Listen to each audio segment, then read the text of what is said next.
Hi, good evening. I'm Dina Santos, one of four hosts for the Leader's Edge, and on behalf of my colleagues Boom San Agustin, Rock Leo, Jet Ramos, and soon to be a permanent part of our host team, Dina Loomis, I'd like to say thank you for watching and learning from our 12 episodes for season 1. So now I've put together a short montage of what season 1 is all about. And it's in the hope that you enjoy it and learn from it. And I'm also inviting you to season 2 because the best is yet to come. After all, learning is an endless horizon filled with unlimited vistas. Enjoy.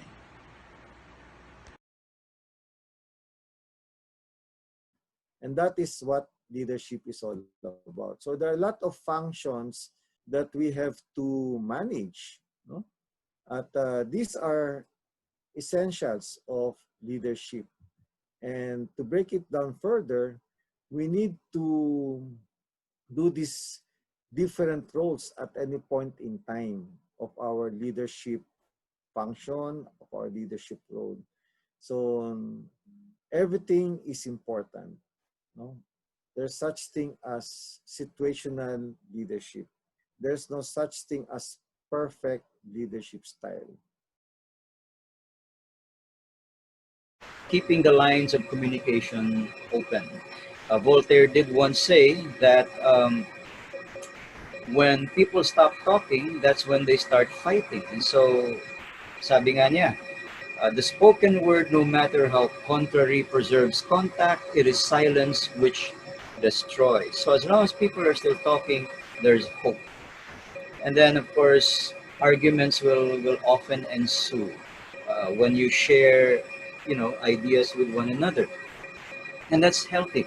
That's normal. Even when husbands and wives quarrel, that's part of it because what they're trying to do is trying to find areas of commonality, trying to find common areas of disagreement so that they can be solved. After all, it's been said, a problem that is well identified is a problem that's already half solved. So arguments are healthy. Agreement does not necessarily mean that everybody finally agrees. What agreement means is that for our purposes, that both parties or several parties have agreed to test a solution. They have not necessarily agreed to it, but at least they have agreed to test it. Now, if it works out, then it results in what we call a resolution.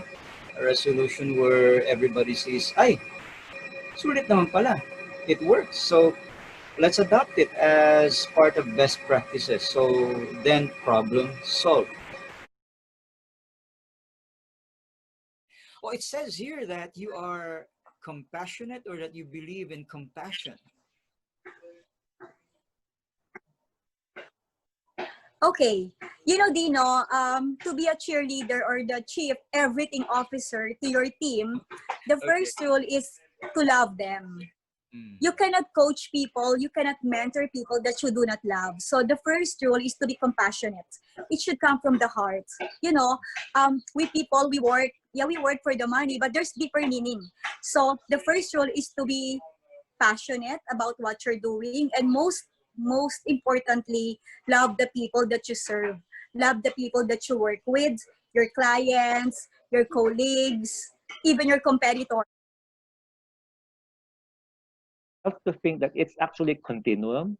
So you'll see this particular model called Tanner-Baum-Schmidt behavior continuum. So if you're starting on the far left, you are very autocratic. You make the decision, you announce it, get it done. Then the way to see it is to see the progression from left to right, wherein at first you tell people what to do. That's the far left. Eventually, you will sell the people your solution. But you notice as you get to the middle, you begin to consult your people. You actually you begin to pick their brains and then solicit their ideas and then integrate them with your own. And eventually, you go to the right where you're now becoming more and more participative. The extreme right will be more delegative, meaning to say that here's the problem. I trust you guys. Go ahead and solve the problem. The final decision is mine, but chances are I'll approve it. Extraordinary leadership gives a profound, doable example. So when somebody does it, wow, you say, wow, it can be done. So if he can do it, then I can do it also. It gives a profound, doable example. Oh, yeah, let's do that also. So it's consistent and persistent. It's something that extraordinary leaders do from time to time. It's consistent. They never, but it's not continuous, right? It's continual. It's done now and then, but it goes on and on. And it creates and leaves a lasting legacy. So while you are doing extraordinary leadership, you are actually creating a lasting legacy. And of course, it gives you a leadership edge. This is this is what we want to know, right? So we want to have that leadership edge. So if you want a leadership edge, you have to try extraordinary leadership. For businesses. Okay. So as I mentioned, no? So our employees have expectations of us. As leader, we must be calm. Stay under pressure, okay, quality that a leader must possess. Because if we panic, our people will panic. So while we are having anxiety as well, because we're only human, we cannot show it to our people. We always maintain our calmness, no, when we face our employees. We also must be the epitome of optimism. Okay, not to the point naman, Rock, no, na bobolahin natin yung mga employees natin. But our people needs to see that there's hope. No, that again, as I mentioned, we will be able to thrive. We will be able to cope up with it. So right now we might be experiencing birth pains, but this will be part of the process. No, so people must still feel, no, that their leaders are optimistic. We must be courageous because we would be making a lot of quick decisions, no, and we need to make courageous decisions. Okay, because in time of crisis, okay, how quick we decide, no, okay, would also matters. And then, of course, we need to be empathic to our people. We need to understand where they're coming from. But we should be able to resonate our culture as well as we do it. And then, of course, resilient. We need to be able to bounce back. Rock, I will not be surprised if our leaders are on a trial and error phase as well. When you're trying to understand what you need to do. And it's okay. It's okay. Okay, at least we're trying. Diba? At least we're doing something. Okay, and that's where resiliency would come in. But one thing is for sure, we need to learn. We need to learn from past mistakes that we have had. Okay, we need to understand the difference that we are in right now, no? Because in a structural break, remember, there's already a change. Diba? The old patterns do not work anymore. So therefore, we should be able to identify the new patterns. Okay. Let's look. An agile leader has to be visionary. Okay, they have to have vision. The thing that surrounds all of this is vision. And they also need to possess innovation. Like they have to be innovative. Then they also have to be engaged, meaning they just don't assign this work and leave it to the team. No, they have to be engaged. They have to, from time to time, not just from often, they have to follow up and be part of the process. And also they have to be open because, not everything we know is correct. Them, grow them. The next one is empower them.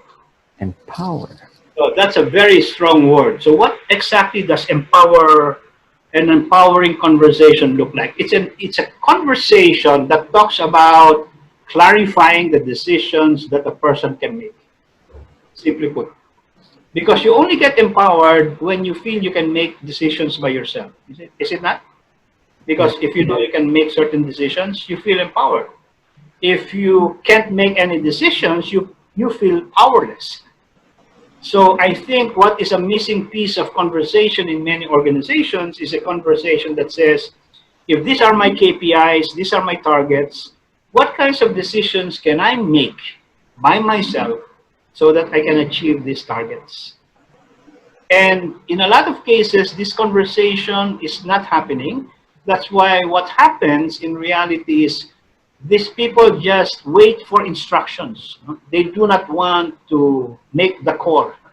When there are problems, they wait for their superiors to make those calls. And the organization can become very slow, because you have to wait for your, like some offices or some organizations, when the boss is on leave, they don't nothing gets done because nobody makes the decision.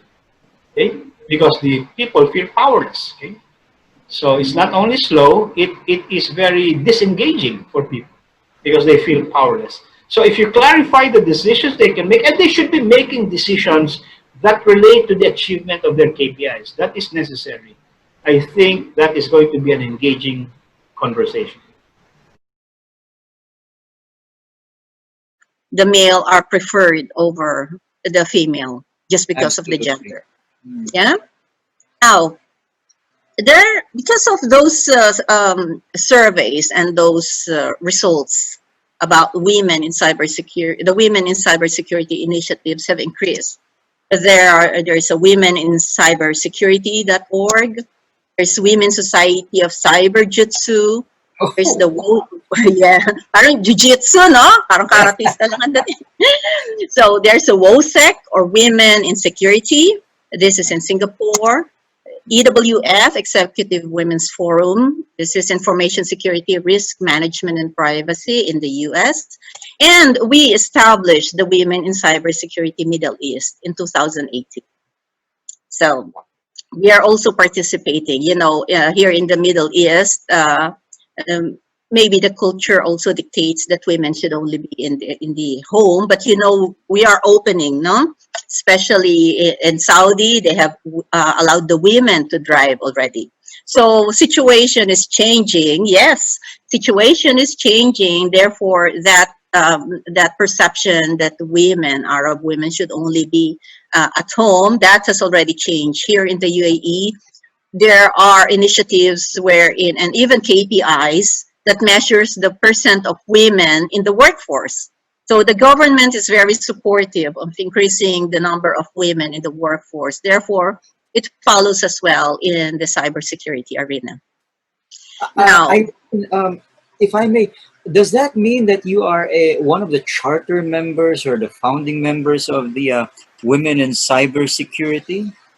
yes, so just allow me to introduce a little about the Women in Cybersecurity Middle Yeah. East. It was founded in 2018 by these 9 ladies.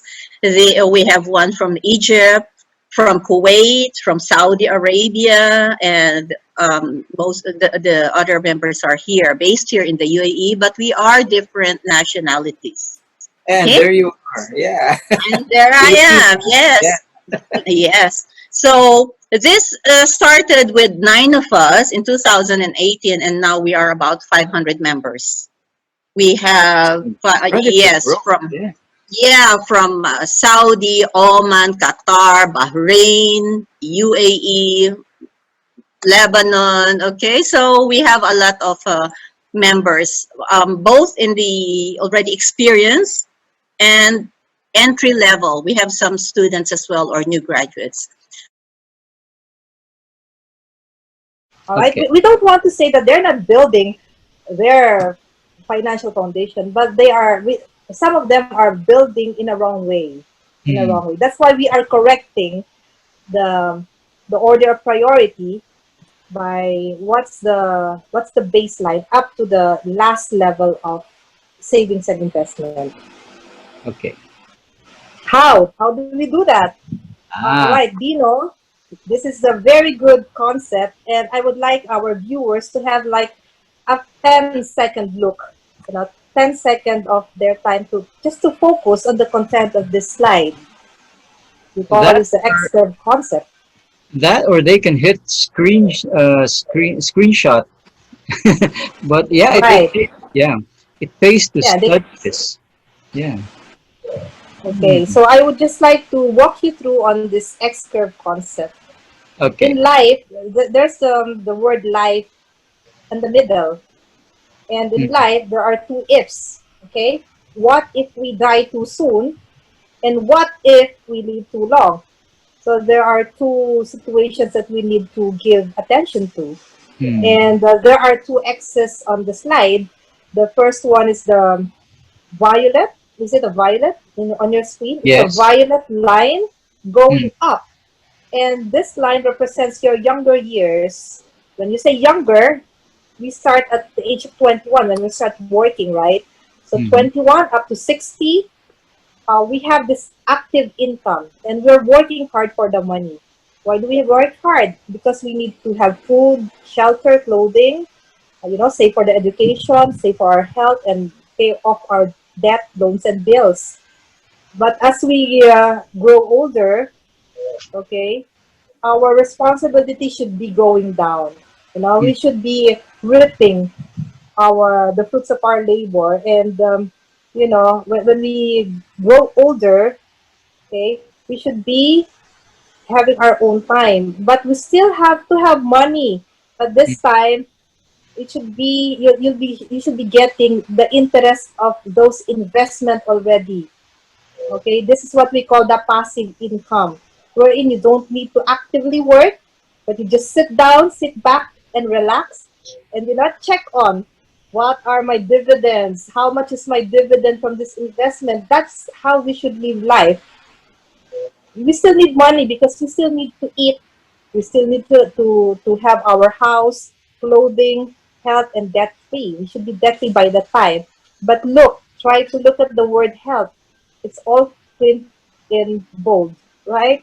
Because Right. health at that age is very important now. Hmm. That's why when we die too soon, okay, we have to prepare for that life eventuality. We should have that income protection. We should have that life insurance. And then if we have lived too long, then we should have that long-term health care. Wherein there are three components. You have healthcare, you have life insurance, and you have your investment in the near future. I remember it was so beautiful. He said, uh, yard by yard, life is very hard. Yard by yard, life is very hard. I like that. Inch by inch, it's a cinch. Oh, Isn't that okay. All cool? right. That's Yeah. cool. That's cool. Okay. I'll keep that one. That's cool. Yard by yard, it's very hard. Inch by Uh-huh. inch, it's a cinch. And that's why every morning a Mm-hmm. farmer goes out to plow his land, to till Mm-hmm. his land, to plow, to put in seeds, to water it, to pull out the weeds. And that's why you and I, every single day, we come Mm-hmm. to our laptops. Yeah. We we take in data, we take in knowledge, and then we kind of blend it around and we create something valuable for our customers, our clients, our stakeholders. And that's Okay. our job. We need to come to it inch by inch. Can you imagine that if you got an assignment, Mm-hmm. consulting assignment, and bang, all you had to do was flip a green switch, and there you had a solution for them. Wala naman, di ba? Yeah. You need to do needs analysis, you need to talk to the client, etc., etc. Then you come back and you research some paradigms and put them Mm-hmm. into practice, go to them, deliver it, measure it. That's goal setting. That's Yeah. goal That's true. achievement. That's true. I agree with you 100%. I agree Yeah. with you. But I love that saying. Okay, yard by yard, the life is hard. But inch by inch, it's a cinch. I like Yes. that saying. Cool. Yes. And there was somebody who said that grace is the grease that moves even the rustiest of motors. Wow, I love that. I love that. Yeah, and when we operate from grace and that feeling that, we're together as a team, it gives a sense of harmony and it makes the process of dealing with change, no matter what pressures we face, it's lighter and we have a sense of well-being. Because when we Yeah. think of dealing with change, yeah, well-being is so important. We need to make Hmm. sure that we are able to take care of the well-being of the people that we work with. So we coach people through change, and at the same time, we make sure that we sustain well-being. In the midst of change, we want to keep people feeling energized. I think of well-being as a journey. This is a framework that I'd like to share. It's a framework that I use with one of the companies that I work with. And we call it, it's my wellness journey. It's about bringing my best self to work. It's a journey because we have different stages in life. Some people in their 20s may be stronger on the body, the physical dimension of wellness. But wellness is not just about being fit, about being physically active. Wellness is about, the totality of being whole, body, mind, heart, and soul.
So lahat kami nangangarap kami maging regular employee, but that never happened. I have to improve my attitude. I have to keep learning. Mahirap po, pero I went out my comfort zone. And then blood, sweat, and tears, just like a success story ninyo, and which made me where I am now. It's all because making that simple decision.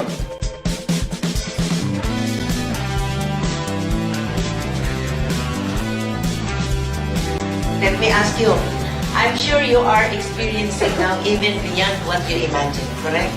Oh, see? Because once you start moving in the right direction, pataas, no? I mean, it will just go, it will propel you to greater heights.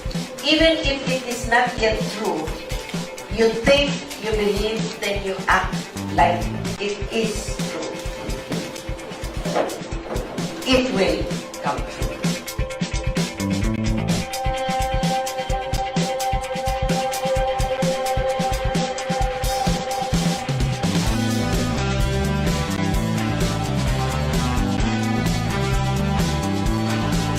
You know that you're already earning money. These are the perceptions of the members. So you're afraid to go out to your comfort zone. It's from the media. You should go out outside your comfort zone. So take a lead. Good news normally are in the back pages. And if we are not wise enough, our thinking will be influenced by what we are bombarded on a daily basis. And show them the right way. Because I believe everyone's here have a winning edge. Thank you. Okay.